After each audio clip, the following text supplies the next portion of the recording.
To me, this is not just another nation. It is not just one of the family of nations. This is a nation with a great mission to perform for the benefit of liberty-loving people everywhere.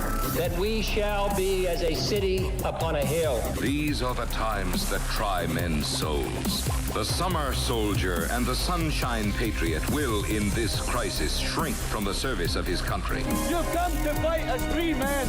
Free men you are. What will you do without freedom? Proclaim liberty throughout all the land. In one voice, we will not go quietly into the night. We will not vanish without a fight. You gotta fight for your right. Can you dig it?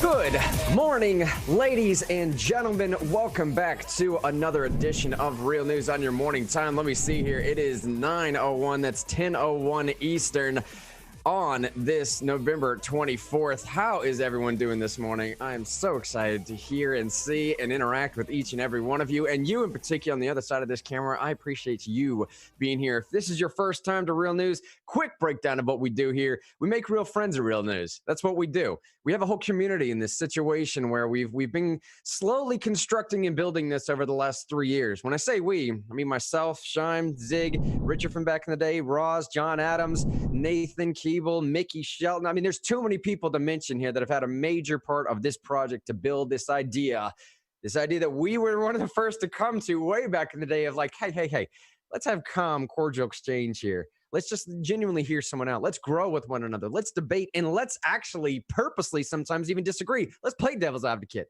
Let's figure that out. But while we're doing that, let's make sure that we're having disagreements amongst friends and families and not amongst enemies. All right, especially during a time like this, vitally important. That's the motto of this program. How's everybody doing this morning? Before I introduce everybody, something I've been forgetting to do over the last couple of days here, greatest audience in the nation appreciation segment. That's where we appreciate y'all. We thank you for tuning in. We want to know what's going on in your life as well. What are you looking at? What are you struggling with? What philosophy are you going through? You need prayer concerns for anything? You need economic help with anything? Small businesses that are struggling to stay alive right now. It's part of what we're going to be talking about today. Any of that stuff, throw it in the chat. We want to hear from y'all about all that stuff. Let's go to David Shine Thompson, though. How's everything out in Knoxville way, man? You looking good over the holidays and everything? I mean, I'm always looking good on the holidays. I mean, for sure. I love holidays. I like culture festivals. I like leaning in. I think it ties us, to the past and throws us into the future all at the same time. They're fun little nexus points. It's what you... when you're having a hard day, you think about those times with your family or your friends on holidays or these culture festivals. They're so much fun. Looking forward to Thanksgiving. I'm going over to my family's house, despite what, some governors in the country think about that. I even saw a post earlier today.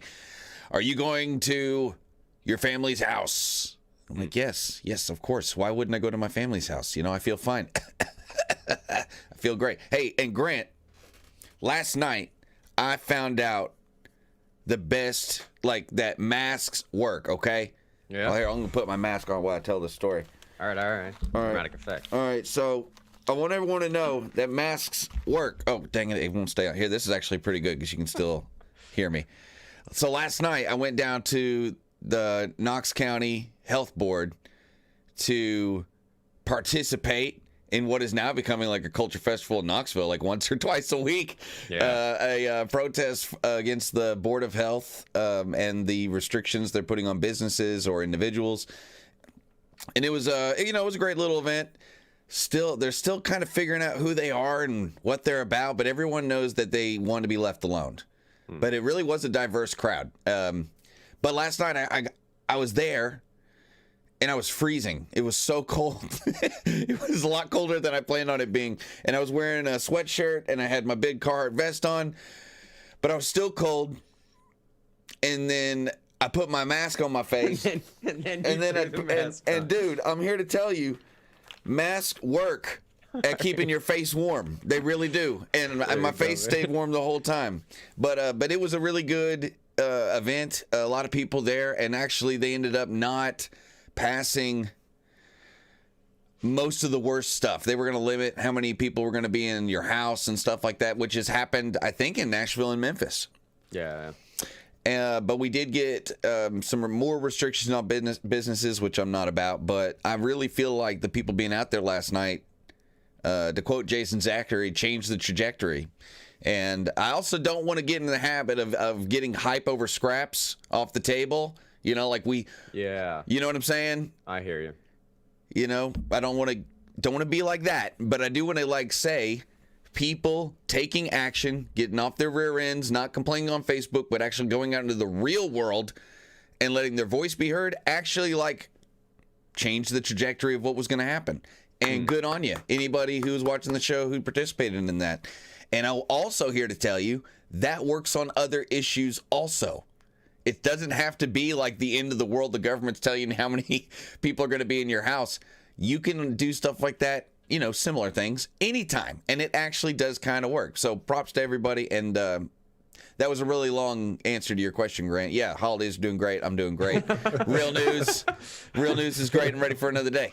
Hey, by the way, speaking of real news, folks in there, Kelly, Eric, and they're chatting us up with right now. YouTube, you can find us on. Twitch, you can find us on just realnewsradio.live, realnewsradio.live. That's kind of the central landing page of all real news related things. Kelly says she's helping a friend make a pie right now. What's up, Kelly and Kelly's friend making pie right now? How you doing? Good morning. We appreciate you for joining us for sure. Zig, before we move on, man, we're going to lend some detail to what Sean just said here in a second. How you doing out in Pennsylvania, man? Everything okay your way?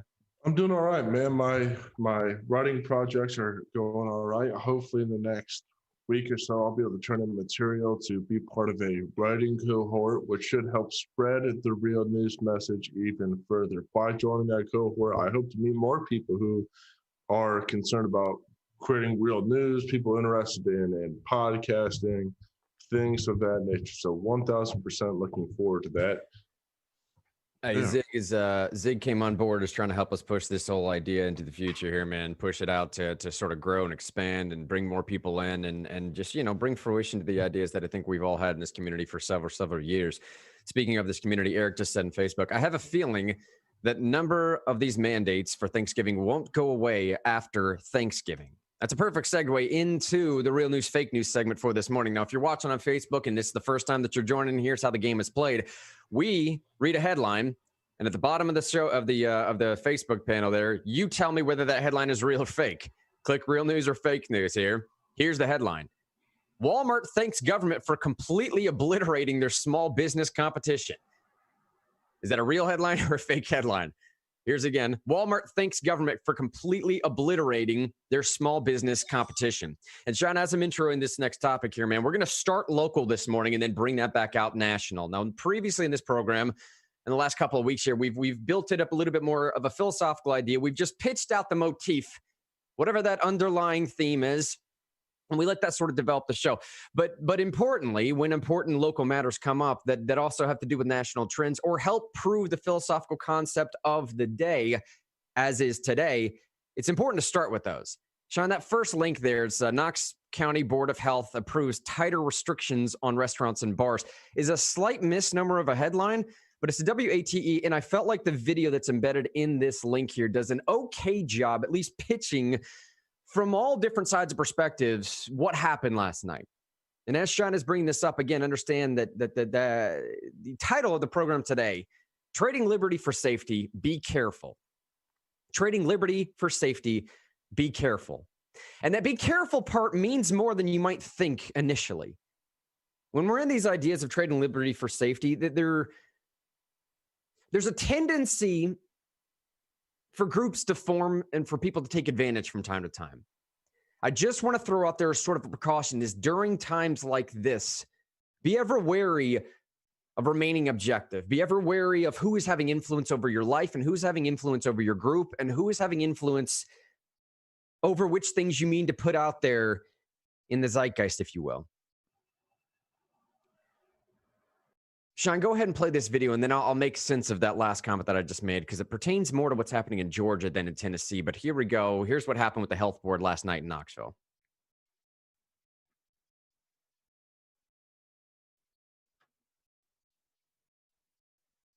Called meeting. tonight. The move comes as health officials warn of hospitals under strain and case counts on the rise. WAT 6 on your side reporter Elizabeth Kubel monitored tonight's meeting for us. She joins us now here with a full recap. Elizabeth. Well, Bo, the big action taken by the board tonight is a modified curfew on restaurants and bars. Businesses will soon have to stop dine-in service at 10 p.m. All Board of Health members at the meeting, including Knox County Mayor Glenn Jacobs, approved the change tonight. 9-0, passed unanimously. Knox County's Board of Health giving its stamp of approval on a new COVID-19 restaurant occupancy limitation and early closure regulation. The board opted for a 10 p.m. curfew and keeping restaurant and bar capacity at 50%. Members also voted in favor of capping table seating at 8 people unless they're from the same household. Many times you'll have 2 4-tops. Which is a table that seats 4 people, and they'll be pushed together. And when you have those 2 empty seats sitting there, in normal circumstances, it hurts to have 2 4-tops pushed together for 6 people. The move came after the board heard from Aubrey's restaurant owner, Randy Burleson. He insisted his staff is being safe. It's almost like they're firing a cannon at the restaurants, but they're missing the entire, they may take out a tree, but they're missing the entire forest on this one because we're not the problem right here. It is not your staff or your managers that are part of the problem of spreading COVID.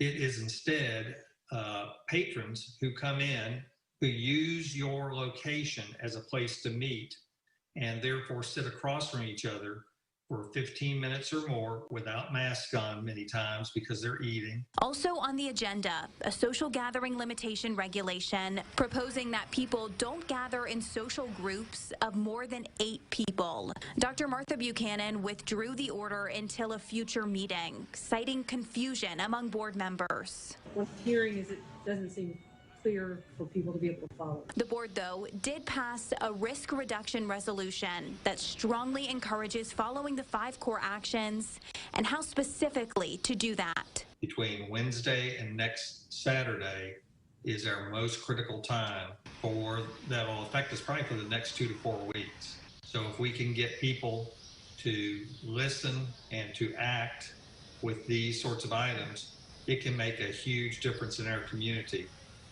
And as for that modified restaurant and bar regulation, it goes into effect Wednesday the 25th and is slated to last 28 days unless it is renewed. The Board of Health's next meeting is on December 2nd, and it is worth noting that as the Board of Health met tonight, groups held 2 separate protests about the meeting and decisions that the board makes. Bo. All right, Elizabeth, thank you. And we should also note the Knox County Health Department is reporting 47 COVID deaths to date in November, surpassing July's high of 35. Introducing the most affordable daily denture service in Tennessee. Now, that little juxtaposition at the end of the protest match with the number of deaths. You got to appreciate the way the local news does that. But nevertheless, I thought that was a fairly decent little video compilation of the back and forth, what happened, where we came from, the proposals that were, well, proposals that didn't go anywhere, and the exchange from people that were outside testimonial as opposed to the people that were actually on the Board of Health. So you heard everything right there. The basic idea is that we have a restaurant limitation here, 50% capacity and the curfew at 10 p.m. I'm fairly certain that's basically the way it came down here. And I was looking through some of the stuff last night, and I was thinking, what happened? Because literally on Friday, I was following this story, and I was waiting until Monday to report on it. I mean, literally Tuesday morning, rather, because the thing was going to be happening last night. And as of Friday over the weekend, even Representative Jason Zachary, everybody was talking about these sort of draconian measures that were going to be coming down that were restricting people to the gills. Now, not to say that that didn't happen in some form or facet last night. It's just what we were previously hearing of a 25% capacity limit at restaurants, of a 9 or 8 p.m. curfew, of 8 people or less in social setting gatherings. And one would assume, and I say assume, one would assume that means in your own private home as well. That's a redundancy, private home. In your own home as well. I mean, there was a number of things that were going to be proposed that just didn't happen. And I was wondering, well, what is going on, man? If anything, you would think that the Knox County Health Board may feel more emboldened now than they certainly have in the past, because they survived what would have been from Justin Biggs and Kyle, why am I blanking on the last Ward. name, John? Thank you, sir. Kyle Ward, Commissioner Biggs and Commissioner Ward, attempting to remove some of the authority or some of the executive power from the health board. They just survived this. So I didn't know what was going on. And again, I'm only merely speculating here, and I want some input from Zig and from Sean as well, but I have to think that at least a portion of the reason why Knoxville didn't get some of the more draconian proposals last night had to do with some of these protests. Now, maybe I'm wrong. I'm citing correlation. I do not know if this is a causation element, but I would like to think, and I think it's reasonable to assume that if you have that many people out there protesting at two different locations, that it's at least going to cause some concern with people of the health board to maybe step back and question and wonder and think. And maybe some people are starting to understand that it's more than just the virus we're dealing with. I'll get to those numbers in a second, and I'm starting to say that there's several other factors that need to be played out here other than just the transmission of the virus. And we're starting to slowly understand some of those. But this headline here from PJ Media was one of the only ones I found that actually drew any attention to some of these protests that happened last night. He went on to say, so Helen and I dropped by the Knox County Health Department building to see the anti-lockdown protest. And Shine, tell me if I'm wrong. I am fairly certain this is from Glenn Reynolds. It says at the bottom, posted by Glenn Reynolds. And unless I'm completely off my rocker, I'm fairly certain that's the same Professor Glenn Reynolds, like the Knoxville renowned UT law professor. Is that correct? Yes. Same guy. Right. And he's the only guy I know of who works for Instapundit and PJ Media that lives in Knoxville. So if somebody else did that story, they would have had to drive from somewhere else. So almost assuredly it was Glenn. Well, so here's what Glenn reports here, saying, so Helen and I dropped by the Knox County Health Department building to see the anti-lockdown protest. There were over 200 people there. Pause for a second. The Knox County Health Department building. This is not at the city county building.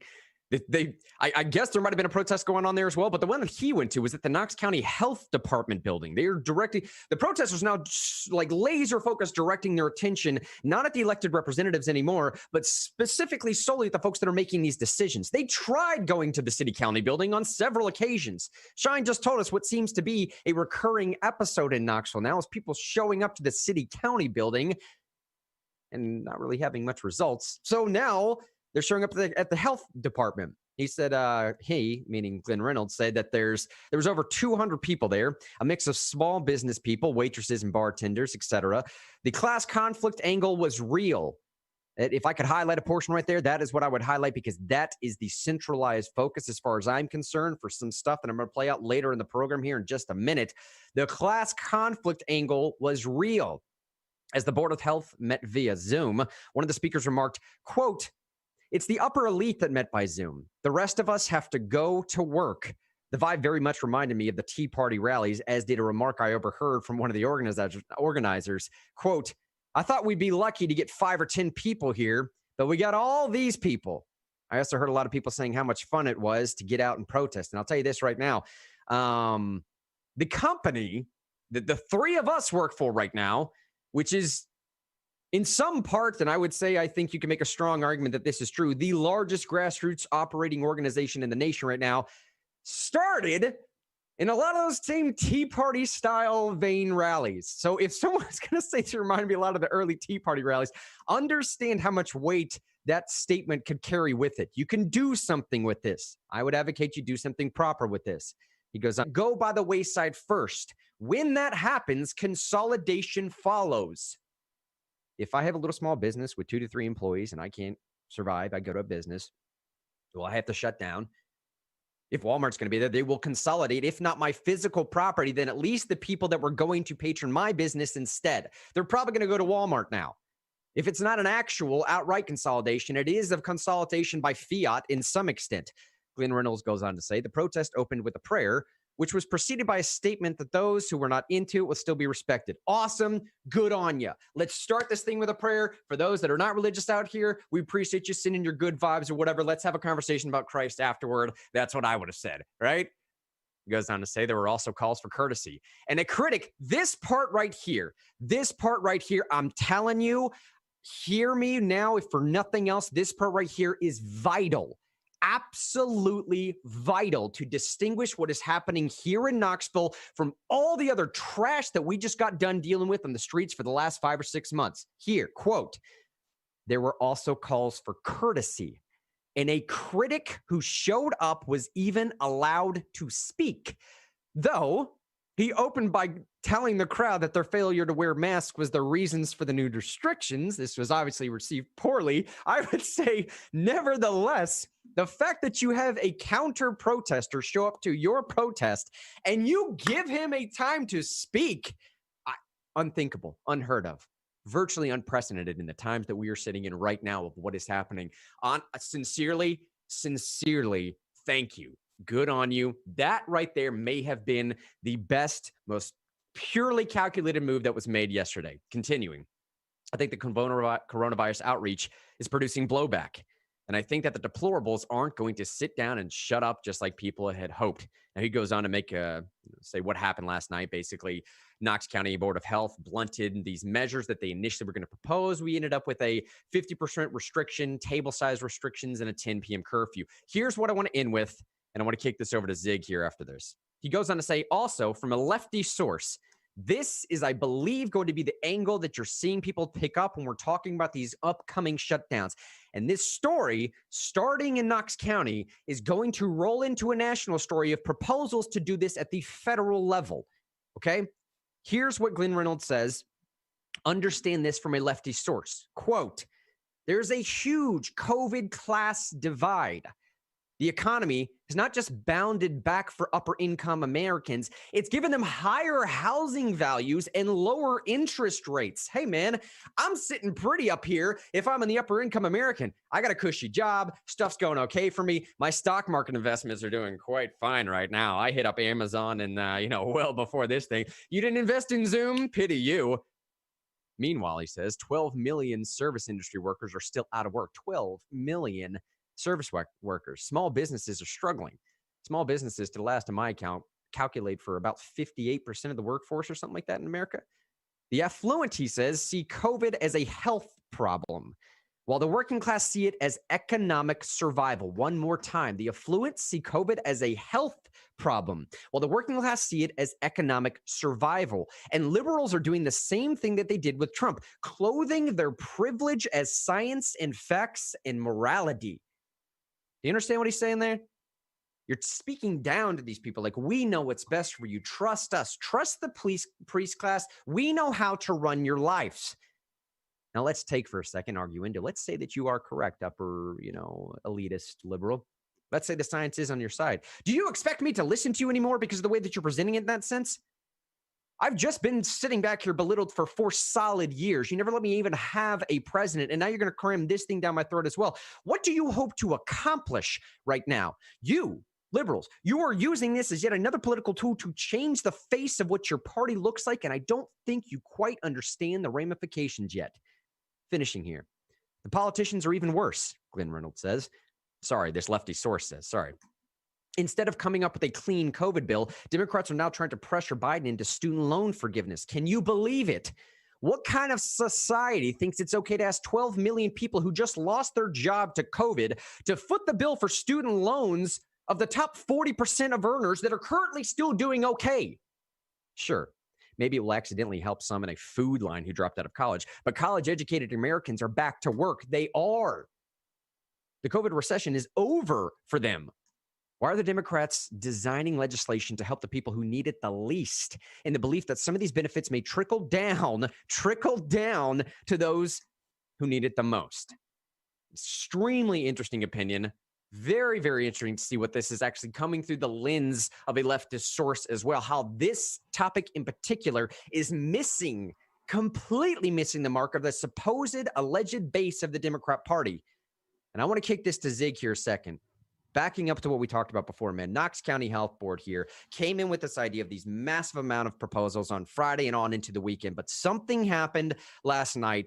Could you speculate, or how much do you think those protests actually had to do with it? Is grassroots still a thing, I suppose, here, Well, if you compare those protests to what goes on in the state of New York, which is mostly controlled by unions, and the state of New York has much more draconian and severe lockdowns, from what I understand, that those were just proposed by Cuomo. And then you also look at the state of Pennsylvania, where in the state of Pennsylvania, we didn't really have severe lockdowns. The head of the health department in Pennsylvania more or less said that we're just going to shut down restaurants from selling alcohol from 5 p.m. on Wednesday. And part of the reason why that was is because there was very severe protest, but also I think that those protests resulted in meaningful political change in the election. Okay, so the election in the state of New York, for example, even if there were protests, it's not going to swing much. They have a Democrat Senate, a Democrat House, and a Democrat governor. But in Pennsylvania, if you implement all these lockdowns, then you're going to have fewer Democrat candidates in suburbs that do well. And I'm assuming the same is true of Tennessee. Right, this indicates real opposition for folks who are Democrats, and presumably those the ones who are on the health boards. Then they will lose their seats. So yeah, there is a definite grassroots impact, 1,000%. You can see it when you compare and contrast Tennessee, Pennsylvania, and the state of New York. Eric said on Facebook a second ago, he said the health board looks down on the general public. Protests mean nothing to them. If they did, they wouldn't need that much power. Kelly said they refused to listen to us at the CC meetings. The Knoxville social dissidents are making waves, and I'm so proud of them. Partnering with Tennessee Stands is going to be awesome. That's another development that has been going on for some time. If you're in Knoxville, you know what she's talking about. Eric went on to say, yep, and in Nashville, they kept buildings, hotels, and lodging condos. Construction was over 20% of the cases, meaning that 20% of our cases in Nashville came from construction sites, not from restaurants. Second highest, he said, behind nursing homes, while bars and restaurants accounted for less. They were about 1%. Yet Cooper, or Mayor Cooper here, pushed the fear, forcing everyone to pack inside Walmarts and Home Depots while shutting down smaller establishments, and no mention of their construction projects. Obviously, what Eric is making reference to is, I think sometimes these best intentions, best laid plans type thing, right?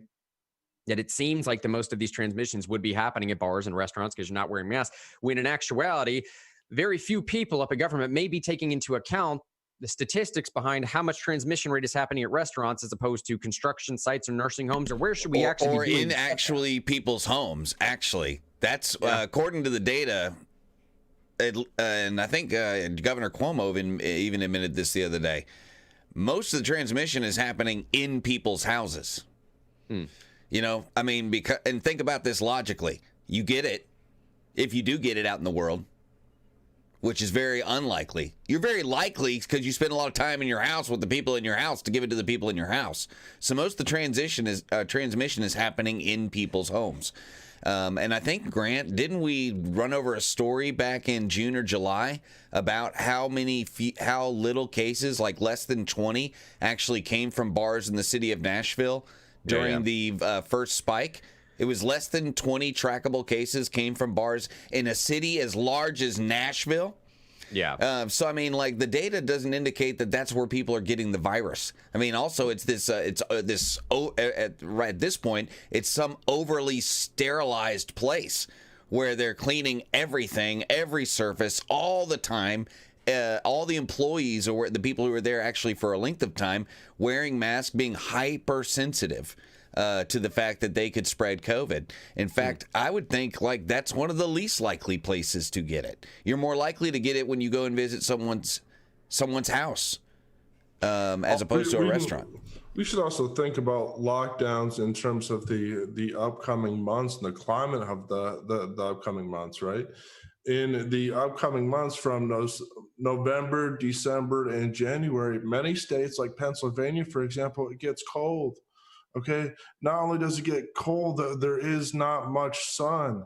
So if you lock people inside and enforce these extreme lockdowns when it's very dark outside, people are going to be depressed. I guarantee you, anybody who pushes for a national lockdown or any kind of lockdown on the state level, when it's cold and there's no sun, you are going to see way more depression.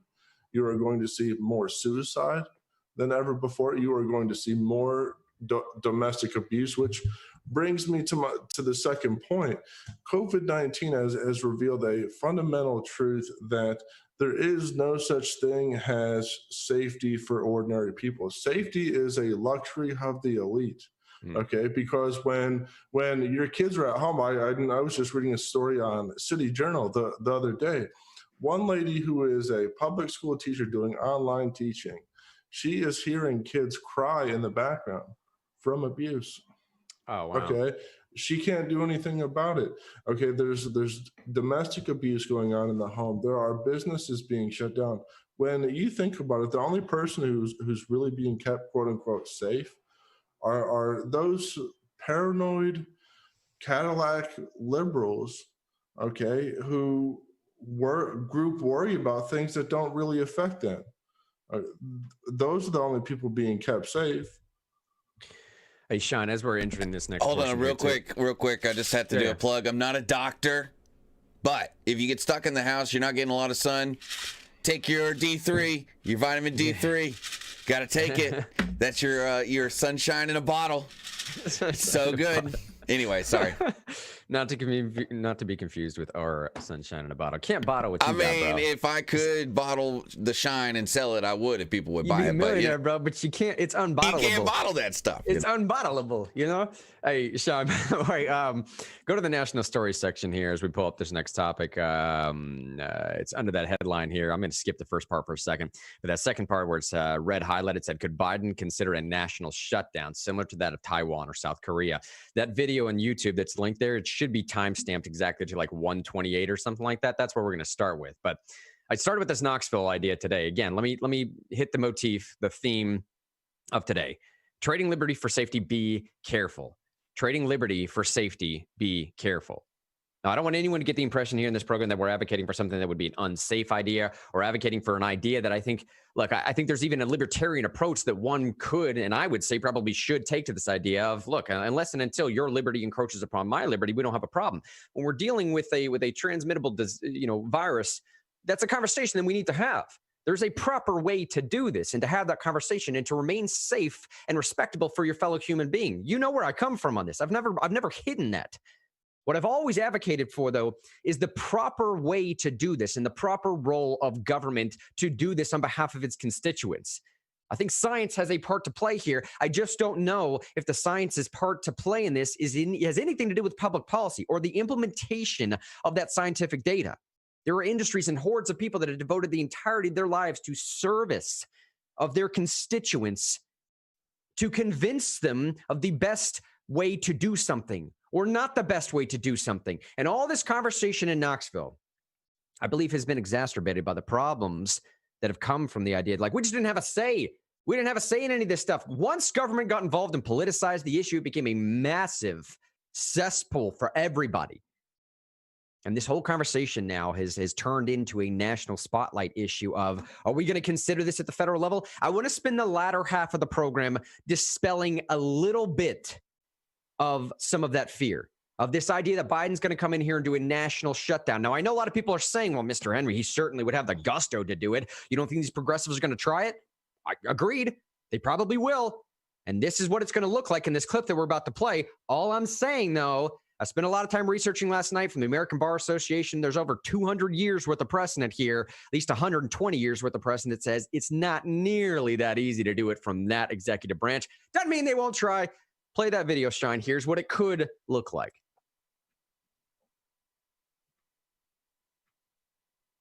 Only model from what other countries are actually doing as part of their nationwide lockdown. So here's what we could potentially see from a nationwide lockdown if it goes into effect. Number one, there will be an immediate closure of all public schools, house of worship, indoor restaurants, and prohibiting any social gatherings of 10 people or more. Companies will most likely be encouraged to have their employees work at home, and we may even see curfews at night to curb any unnecessary travel. Now, this is very similar to what we've seen back in March through April. And I would even argue that it wasn't that bad back in March and April when we first had a shutdown. Now, some of you are already feeling the chills down the spine when I said all that, and I hope that none of these happens and no one wants a lockdown. I mean, let's be real, right? Now, without any He's on real our financial side. support to already hurting businesses, this is going to be devastating and it'd be a massive blow to many businesses, restaurants, salons, and gyms that were already struggling to keep up with. I mean, in places like Manhattan and New York, as much as 1/3 of all businesses have shut down and probably won't be coming back, according to New York Times. That's nearly 240,000 businesses that probably won't be coming back. Now, think about this for a sec, guys. For every businesses that shut down forever, that could mean 2 to 3 employees at least without a job. And this, of course, means a surge of unemployment, which trickles down into foreclosures, bankruptcies, and overall default rates in consumer debt, meaning more people won't be able to pay for their debt, like credit cards, mortgages, and so on. Now, already we've seen an increase in default rates in mortgages alone. And if we're digging even further, this types of joblessness would likely increase the number of renters who won't also be able to pay their rent, which of course, causes even more friction to an already torn public relations between landlords and tenants, which both landlords and tenants are in a desperate situation right now. Number 2, while this might be a stretch for the US, the country may enforce a mandatory 14-day quarantine for all travelers. Now, this has been in effect in countries like South Korea, which actually is where I was born. So in South Korea, all inbound travelers are required to quarantine for 14 days at a designated quarantine site. Now, let's say you and I are traveling to South Korea by air. The moment we land, we would be escorted to a mobile testing site at the airport. Sounds like a movie, right? Now, after testing, we will be placed on a bus that is only used to transport travelers to a local and government quarantine lodging. Of course, the lodging location will provide 3 square meals and ensure that you do not leave the quarantine area until 14 days later, unless you test positive for COVID-19, which in that case, you'll probably escorted to a hospital for treatment. Already sounds like a pretty scary movie. Now, this level of strictness has been and still is being implemented in South Korea, where many health experts have praised their measures of curbing COVID-19 cases. Now, I really don't see the US going far as mandating a super strict quarantine rules. It may not be a far-fetched idea if things get dramatically worse and worse and more people are dying and there's cases rising up every moment. Now, this will certainly discourage travelers into the US and also those that are leaving the country as well. I mean, heck, I would hate to be locked up for 14 days with nothing but food, bed, and an internet. Wait, that actually doesn't sound too bad. But in all seriousness, guys, if the U.S. does try this, this will slow down businesses that often rely on. So I thought this was an interesting clip to pull for 2 primary reasons. One, this guy and his brother from South Korea, all right, a country much like Taiwan and a few others that are already implementing these very, very strict, let's call them, measures to curb this spread of this virus. Okay, that's one reason why I pulled from this clip. And secondly, him and his brother are sort of like real estate. They're not tycoon level, but they have a good thing going, right? They understand market in the way that I don't understand. At least they understand the way that this is going to hit some of the market going forward right now in ways that I don't understand. And the way that they pair the sort of like real estate economic version with what's going on in politics is a very, very interesting angle to look at this, because ultimately everything is going to affect property and property values. And even if you're following some of this great reset stuff, you were waiting when I was going to get around to that conversation. I don't know if we're diving into it today, but ultimately some of that stuff is going to even affect the ability to own property outright, okay? So look, where we're coming from right now, I want to make one quick pitch here, unfortunately, to our friends that may or may not be scientists or work in the field of sciences, or if my brother's watching right now, or whatever the case might be. We have a very unfortunate problem in America. That problem being that nobody trusts the media anymore. And rightfully so. They are terrible at what they do. Or the scientists or the government. That's the point, though, man. That's the point, okay? We have reached a point now in American society where the onus is, unfortunately, yet again on scientists to start making their pitch, to literally start becoming convincing again. And I say that as an unfortunate thing because I would like to think that everybody would say, well, facts should just lead and facts should be facts. But man, we have been operating in a world of swimming logical fallacy for at least the last 20 years. We've just been trading off appeals to authorities one after another. Okay. And it is going to be up to some industry, not our journalists. They have betrayed us. We are done with them. All of us are done with them. I don't even know how some of y'all trust me when you come in this program, frankly speaking. Okay. It's a difficult thing. That's why we try and build community above anything else. The onus now is on scientists to start pitching some of this stuff again, because when we get to situations like this, it's all being filtered through the lens of media, and nobody trusts y'all anymore. Well, it's not just that, Grant. We talked about this in a previous episode. There's more. There's not just one science. Okay, there's not just virologists talking about COVID-19. In fact, if you look at Joe Biden's transition team, the disappointing aspect of it is that when it comes to COVID-19, it is only virologists. And I was listening to somebody else say this. I want to say Robert Kennedy. Robert Kennedy, who is, offspring of JFK, or descendant, forgive me, of JFK, he was making the same exact point that I made a few shows back. There is more than one science. We need to be listening to economists and psychologists, and therefore these folks can't be trusted or believed when they say, we're the party of science, we know what's best. No, you don't, because there's not one science, and you can't just pick and choose and then say you support science. Most of these folks really don't support economics, and that's a science. Actually, hey, can I say this too, Grant? About science as an industry or as a trade being more convincing. And I know it's not. I mean, these are type A personalities, people on the level of the research scientist, super high IQ, type A personality. They're not salespeople. I mean, just by the breakdown of their personality, right? Right. Salespeople do sales, right? If you're a good salesperson, you don't get into sitting in a lab all day and writing papers, to be reviewed by your peers. You're out there on the hustle. But I will say, like 50, 60 years ago, scientists in this country and their allies in other industries convinced the U.S. government and other governments all over the world to spend tens of millions and billions of dollars on going to another planetary body outside our atmosphere for no real measurable reason. To get some rocks, to try out some new technology, but they sold the country, our country, and the other biggest country in the world, and big by economic, military power, influence, however you want to say it, the USSR, and many other countries be involved, to go to the moon. I mean, you had Walt Disney putting Von Braun on the Sunday night Disney show, telling them how this is how we're going to go to the moon. You get what I'm saying? Scientists partnered with leaders in industries all over the United States to sell people on an idea that something was possible via the vehicle of science. And they sold it. Something that was, impossible feeling.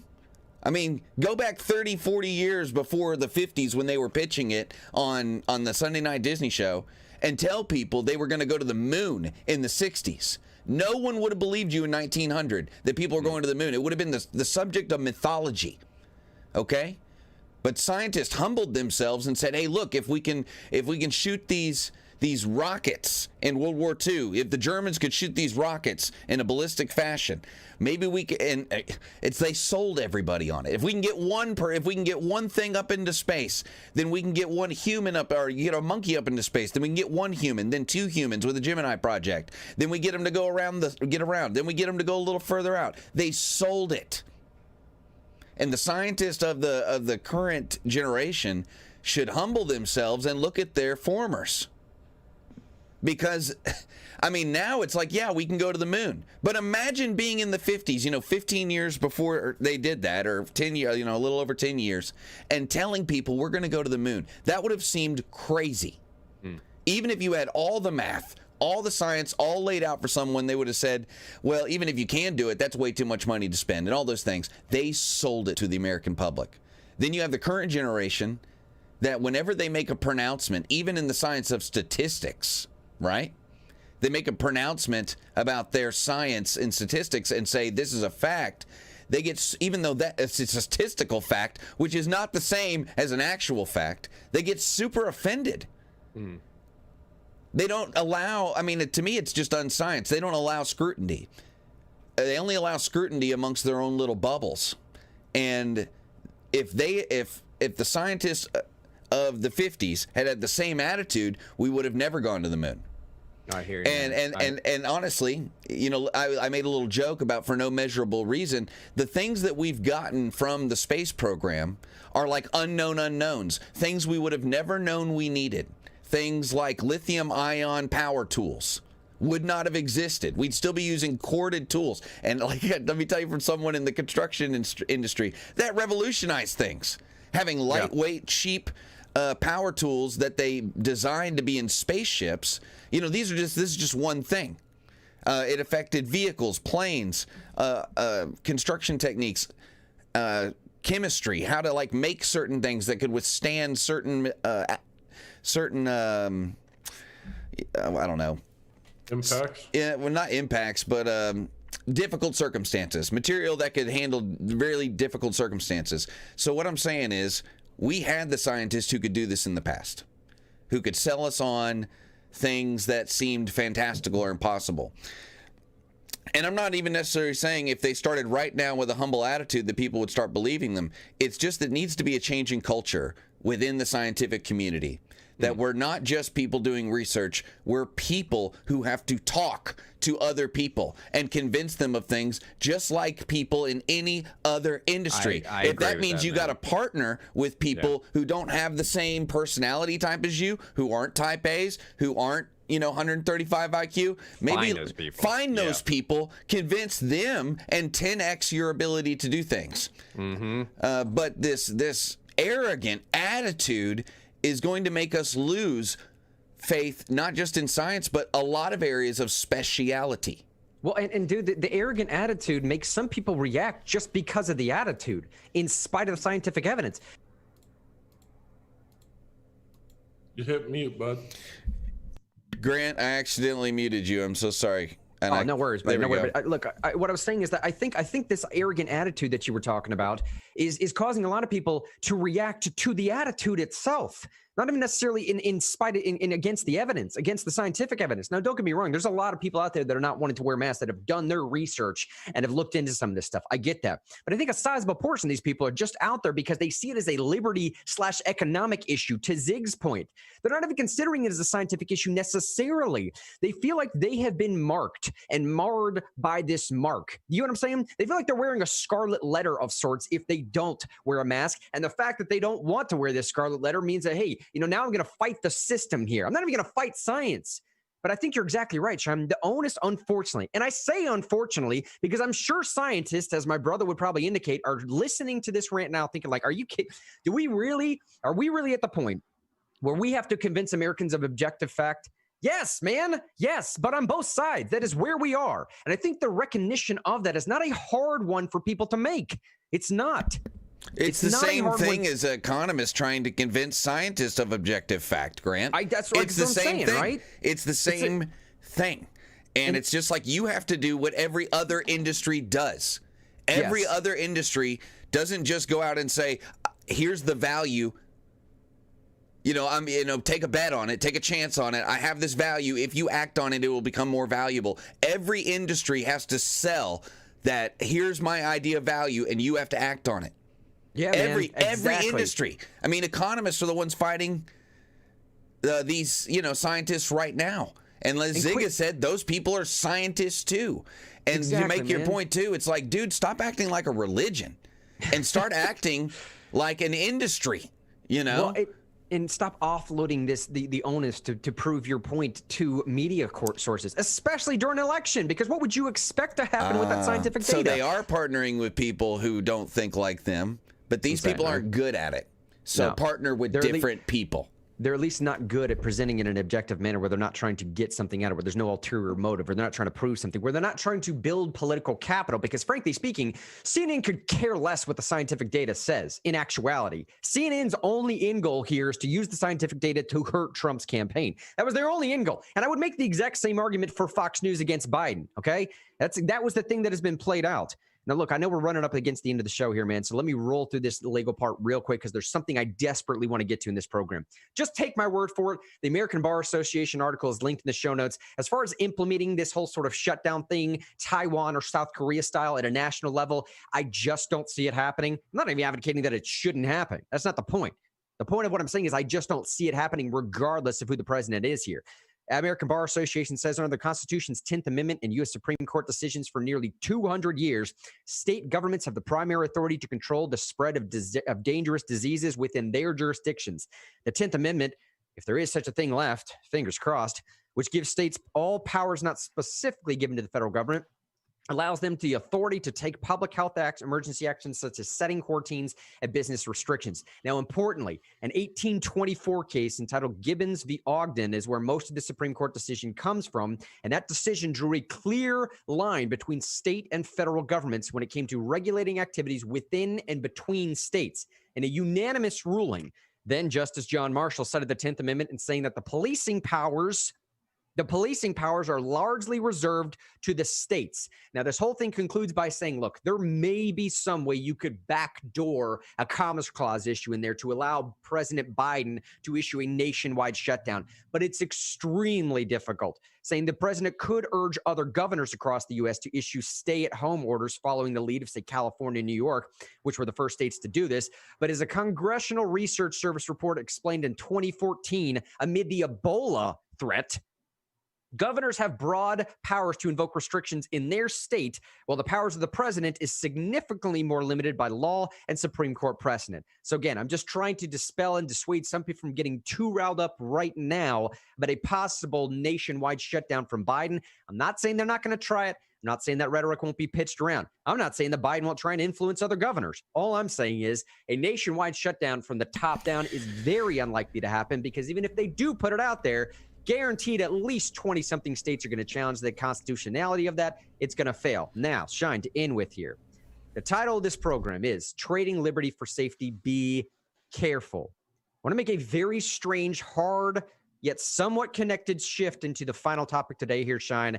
It's down there underneath that section that I just got done reading through with all the highlights. This part here says Trump supporters destroying the party in Georgia, or agent provocateurs at work. Now, one more time, the reason why I'm bookending the show today like this, while we're doing it this way, is trading liberty for safety. Be careful. What did we start by saying?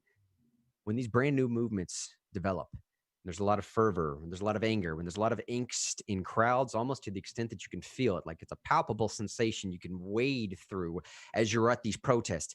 Be careful of who you're putting your trust in to lead that type of motivation. Something is going on in Georgia right now that I don't quite trust, and I don't quite understand where this is coming from. Sean, when you got this pulled up, play this, and just, I'm not going to say much more about this, but just play this. I want to get y'all's first take. Here we go. And if Republican traitors like Kemp are not willing to show up for us, and Mitt Romney, and the rest of them, then we will not be willing to show up for them. Brian Kemp is a traitor! Where's Governor Abrams? Brad Raffensperger is a traitor! Arrest Biden! Any Republican that allows this to happen is complicit, and we will finish you. Enemy! Death to tyrants! Do they think that we're just going to go away? No! Stop the steal! For any Republicans not explicitly helping Trump to stop this deal, we will make sure you are never elected ever again. Yeah! For the Republicans that are easily bullied into compliance by the left, we will finish you. Yeah! We will end your career forever. We're the new GOP! If the Republican establishment stands back and stands by and allows this deal to go through, we will do whatever it takes to completely destroy the Republican Party. We the people! We will not accept mere investigations that go nowhere. We will not accept nothing less but a Donald Trump victory. We will not accept fake audits, and fake recounts like what's happening here in Georgia, we will accept nothing left but Donald Trump for another 4 years. 4 more years! 4 more years! 4 more years! 4 more years! All right. 4 more years! So what I'm supposed to believe, I suppose, is that Trump supporters in Georgia are so upset right now and so short-sighted, allegedly, that they are willing to state publicly that they will proactively throw the Senate to Democrats just to prove a point that they still want Trump. I'm just not buying it, man. I'm just not buying it.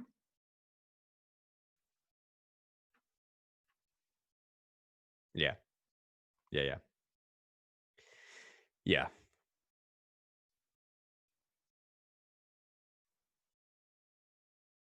Yeah.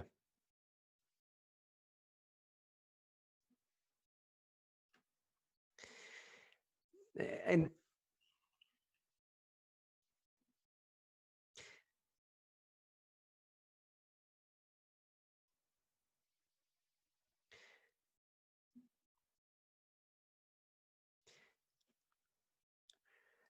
this is what I'm saying, man. I'm trying to not let my inner Alex Jones creep up right now. But to be frank, man, looking back over the last 5 to 10 years, it's hard to not admit that Alex Jones has gotten several things correct. You know what I'm saying? Dude? It's like, goodness gracious, man. As far as accuracy in reporting is concerned, let's be straight up about this, okay?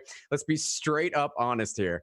As far as accuracy in reporting is concerned, Alex Jones has been about as accurate, if not more, than most of our modern mainstream media. Is that a wild thing to say? It's not, because it's true. So what I'm saying is, when I hear and see a massive crowd of people out there in Georgia saying that, hey, you know what, man, we're going to fight against our Republican Governor Kemp, and we're going to throw the Senate to Democrats. One of two things is happening here. Either I've become so disillusioned to think that people are that actually short-sighted that I trust human beings too much. And that might be the case. I do recognize that as a fault of mine, and that is one of my biases that I need to get a little bit better at. I always give everyone the benefit of the doubt, and I see glasses half full. All right. So I just would like to think that an average individual in America is probably smarter than this. Now, I'm not to say that they can't be manipulated. That's not what I'm saying.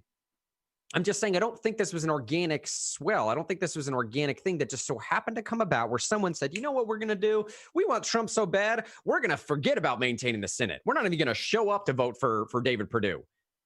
I mean, everyone realizes this. They all realize this while they're in that protest right there, that the state of Georgia literally is what it comes down to for controlling the Senate. And I think they all also understand if you can't advocate for liberty in the executive, at least you can maintain gridlock in Congress. It's the next best option. So look, I know there's some things that have been floating around here over the Twitter sphere and elsewhere that some of the people that Shine just pointed out have been known to be agent provocateurs before. And I kind of want to get y'all's take on this. That's why I said before, in the midst of some of these rallies, in the midst of some of this stuff going on, just be careful to remain objective and true to your cause. Be careful to have a centralized, focused viewpoint as to what you want to accomplish, and do not let people dissuade you away from that.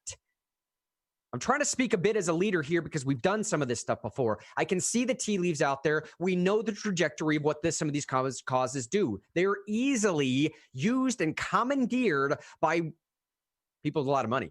People that want to have influence away from what you would like to influence. Do you get what I'm saying, man? I'll pause there one more time, and I want to hit some of these Facebook comments on the way out and maybe get Zig's opinion on this as well. I just don't know. Am I supposed to believe now that there's an uprising of, granted, fringe, super fringe conservatives that are willing to proactively destroy the Republican Party, claiming, quote, you heard him say, we are the new GOP. It's just like, it's too tailor-made. It's too convenient. It's too much in line with, if I were a Democrat operative, what would I write a script to be? I just don't know. I just don't know. It's too much in that vein. It's so much on the nose that that's what caused me to I got to hesitate for a second here. But I also understand, I think people are generally intelligent. I think people on average have an IQ of around 100 to maybe 110 or something. And that's at least enough to see the same things I'm seeing right now. You know what I'm saying? Maybe I'm wrong. Zig, what do you think, man? You think there's an actual plot going on for Trump loyalists to destroy the GOP in Georgia?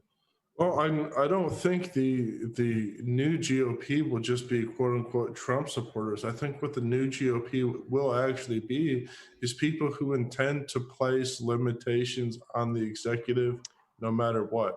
That's really where the direction of the Republican Party is going. With the election of the current president back in 2016, it demonstrated that we don't want neoconservatism anymore. We don't want to partner with big government like Bush did. Bush, tons of money to public schools. Also did all this creepy national security stuff. We're done with that. We've moved past that. We've moved past partnering with big government.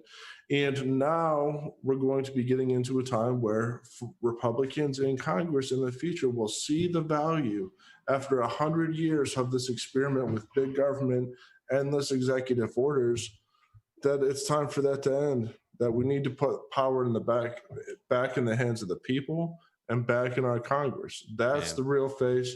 These guys are lunatics, and they're disconnected from history, philosophy, and what's going on in reality. What a fantastic result that would be, man. I was just talking to some folks about this last night. I was on the phone, and I was saying, you know what, Trump win or Trump loss, what I'm really trying to pitch people on right now is not just we come in here and talk about focus on local issues and focus on grassroots movements all the time, and we do that, one, because we do it for a living. It makes sense to us. We do it secondarily because we genuinely believe in it, but third, we hope that the outworking of that in some sense, and I think Zig would agree, would be this idea of, look, man, losing a presidency should not be nearly as dire as we're making it out to be. I mean, it should be viewed as a loss, don't get me wrong, but it should not be to the extent of like we're ushering in the apocalypse the next day. Okay, the idea of the executive branch should be that it's so limited in power, basically you're just going to war and protecting your people from foreign influence. That's what it was originally designed to do. Same thing with Congress, right? In the Federalist, the only power the president has is, I think, to maybe broker treaties with foreign nations and to veto. Right. To veto. All right. Yeah, I will pull something a little different from that video. I would, as much as I agree with what both of y'all are saying, folks in the Republican Party should see things like this as a warning. And, and remember that an outsider, someone who wasn't part of the political game, literally came in and took over the party in 2015 and 16. Someone who hadn't paid their dues, someone who hadn't had a county commission seat, a state rep seat, or a governorship, or anything like that, literally came in and took over the whole party. It does show that there is weakness in the GOP as an institution. When someone who has a lot of money and a lot of star power can come in and take over, literally take over. Donald Trump will be the boss of the Republican Party till they nominate another presidential candidate 4 years from now. He will be in charge of fundraising. He'll be in charge of the next Republican National Committee gathering when they have it. He'll be the point man 2 years from now when they're running for Senate and House seats. He'll be the point man. And the people that are running the GOP will be allies of Donald Trump. And the Republican Party needs to listen that if they pick someone that wasn't in their stable when they supposedly had the best lineup in whatever, someone said like 30 years in 2016, and then another guy won. Okay? Right, yeah. They should take this all as a warning that if the Republican Party doesn't do what people who vote Republican want them to do, they will discard you like old trash. And that's something, like, regardless of what you think of these people, the sentiment is something that has been around for a while now. You don't just get to show up and we vote for you. Or, you know, and this is the proverbial we, not like us three. But you get what I'm saying, right? You have to engage us. You have to be into what we're into. And you can't just platitude about it. We need to see action. We need to see things. But that's something Republicans everywhere, and I'd say even Democrats, need to. I mean, both these institutions are obviously very weak because people like AOC can come in and like take over and have giant influence. That couldn't happen 20 years ago. And it has to do with the weakness of both these institutions. Even Grant and us talking about the Bernie Sanders trial back in 2017 where they were suing the party. When a party has to say, we don't have to follow our own rules, we do what we want, that's bad. That means they're weak. Weak institutions do these things where they say, we're not following our own rules.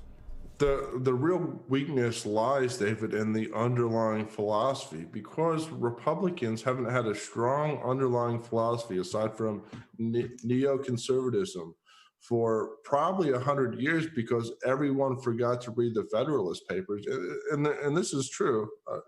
You don't see many folks talking about, at least in National Review, which was the prominent conservative outlet in the last 100 years.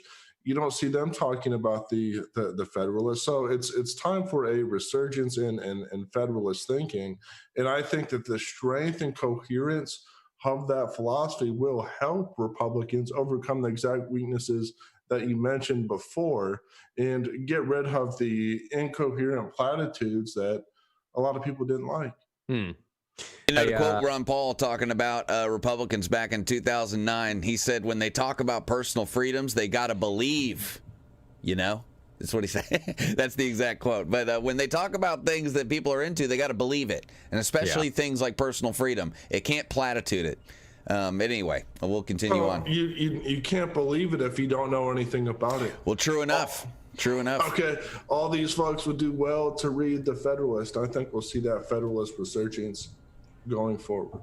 And one of the reasons why Zig pitches this idea of reading the Federalist, and I would say, you know, ping that off the anti-Federalist papers as well, if you want to. But one of the reasons why he constantly pitches this idea as we're getting to the end of the program here this morning is because a lot of these arguments that we're having now, we've had before with maybe not men that are more intelligent than you and I, but at least men that have the opportunity of freedom of time to research these things in an era where freedom of time was the thing.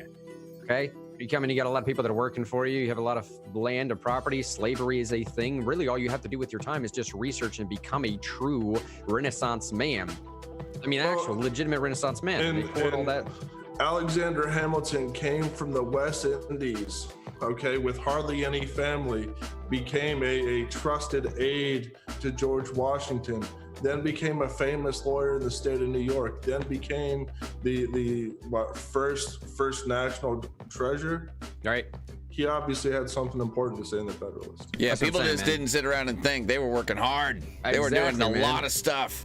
That's what I'm saying. They were sitting around researching, doing this stuff, pouring their time and effort over thousands of years with the philosophy of these great men that they built this country on the backs of, and then traded this information. The point I'm making is at the height of these conversations and these debates of when they were happening, that is the Federalist and Anti-Federalist Papers. For the most part, given a few caveats and a little weird nuances here and there, for the most part, we are having those same conversations today. And what frustrates Zig is that we've done this already. We did it. But all these arguments have been played out. Exactly what you said and exactly what I'm going to respond with. We did this whole thing 200-something years ago. Can we not just rehash this? I mean, as far as this idea of progression is concerned, can we progress at least past 250 years ago? Finally, in the program here today, real news, fake news for the headlines of today is the following headline, real or fake. Walmart thanks government for completely obliterating their small business competition. 67% of y'all said that was a real news headline. 33% said that was a fake news headline. The 33% are correct on this one. That is the headline. The headline there at the Babylon Bee leading the page this morning. Babylon Bee says the Walmart is thanking the government for completely obliterating their small business competition. Not to say it's untrue. They're probably doing it just behind closed doors.